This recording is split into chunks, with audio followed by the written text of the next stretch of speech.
Heya Cryptozens, tonight's show, Optimism Wintermute hack returned. It's 10 p.m. Pacific, the date is June 10th, 2022. Welcome back to the Crypto Overnighter. My name is Nicodemus. I'll be your host.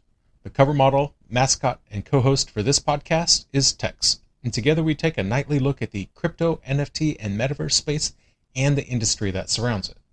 So take a minute, go ahead and subscribe to the podcast now, because we're here at 10 p.m. each and every night so that when you leave in the morning, you're taking with you the crypto news analysis that you need to start your day. And keep in mind, nothing in this show should ever be considered financial advice. The Optimism Foundation. I mean, come on. How are you going to steal from a group that's called the Optimism Foundation? And it seems like that their name, it really suits them. Their website is optimism.io, and on their website, they have a blurb there, their philosophy, they call it. It says, quote, "We pledge to uphold the values of Ethereum by producing infrastructure that promotes growth and sustainability of public goods." What they're doing is promoting sustainable practices in crypto by using software that's Ethereum-centric. And as we covered here, their launch did not go well. Not at all. Things weren't secured, so when the Optimism Foundation fired up their mainnet to get things ready for launch, they opened up the gates for everything. Well, apparently someone figured that out. Now, people had to qualify for their airdrop, and it was a scheduled airdrop. At a certain point, people would have been able to claim those tokens. Well, mistakes were made, security wasn't maintained, and people started claiming the coins before they were supposed to. And what happened next wasn't entirely their fault. I mean, yes, they should have secured their software. Absolutely agree that they should have done that. But the next part, not entirely under their control. Because exchanges started letting people sell before the coin was supposed to have even launched. They knew the coin hadn't launched yet, and that ended up being a cascading, very bad thing. Because OP token, being a new coin, did what new coins often do. They crashed, and crashed hard. OP was down 70% in 24 hours. According to CoinMarketCap, it dropped from $4.50 to $1.20 each. And then things got worse. It dropped down to the 70-cent range. Now, people saw that the early claimers were getting their tokens and then selling them off. This built up fear in the folks that were waiting to get their tokens. And that fear manifested itself in their behavior because they got scared that OP was going to lose its value and they wanted to get what they could out of it before it drained to zero. That said, OP is up today, way up. As we do around here, let's take a look at the numbers. According to CoinMarketCap, at the time of writing, the OP token has a price of 92.25 cents. It's up 17.25% in 24 hours. So, with a maximum of supply of just over 214 million tokens, that leaves a market cap of just under $200 million, which is an interesting number in this case, because that means pretty much 10% of their total market cap got stolen. Here's what's up. Wintermute, all one word. They describe themselves as, quote, a leading global crypto market maker.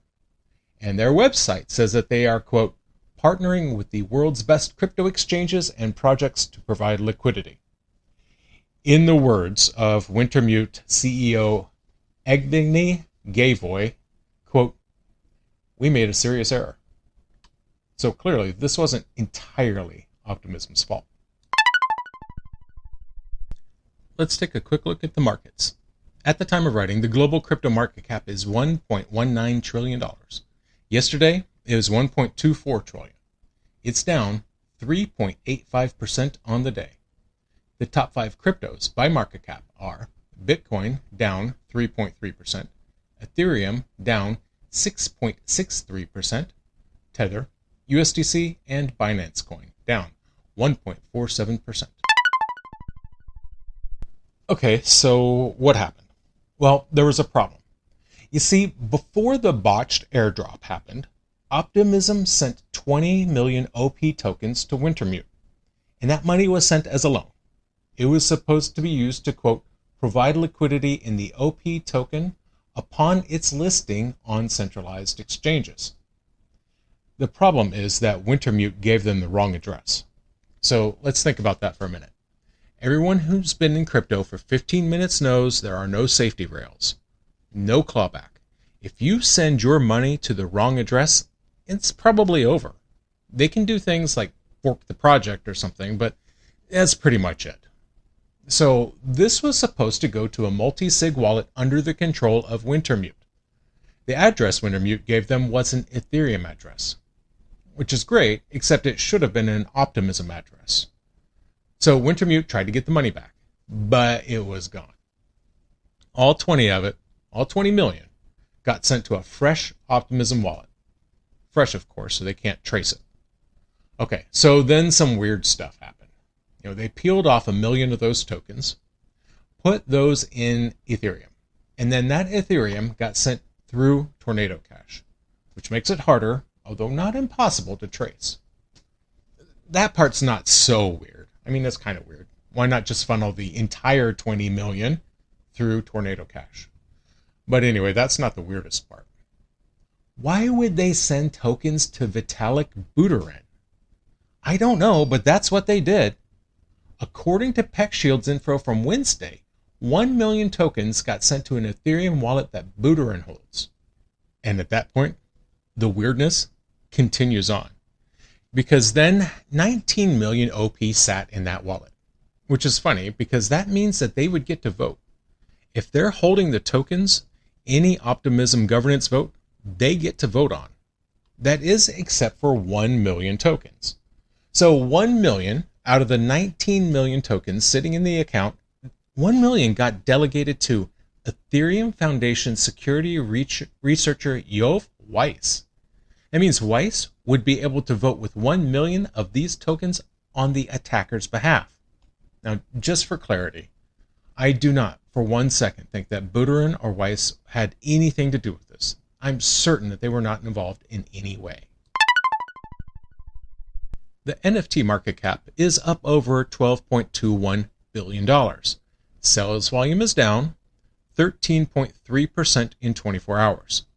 According to CoinMarketCap, the top 5 NFT collections by sales volume are Bored Apes, followed by Other Deed, We're All Gonna Die, Goblin Town, and CloneX.